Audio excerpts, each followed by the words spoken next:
sono vetture storiche, sono vetture limited edition, come si suol dire, sono vetture tailor made, realizzate, personalizzate. Ricordo questa mattina sono partiti alle 10:30 proprio da qui, hanno raggiunto Porto Piccolo, la baia delle Porsche.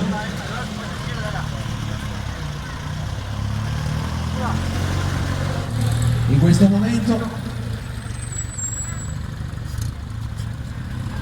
Genio Piccinelli, scuderia Brescia Corse, una scuderia ed eccola qui con il numero 7 con Marco Gatta e Eugenio Piccinelli con l'Amilcar 15, arrivata anche in questo momento con Alessandro Girardi e Simonetta Mastini. Rigorosamente qui siamo nella prima metà, arrivata in questo momento con Fabio Salvinelli e Giancarlo Grossi con una Lancia Aprilia.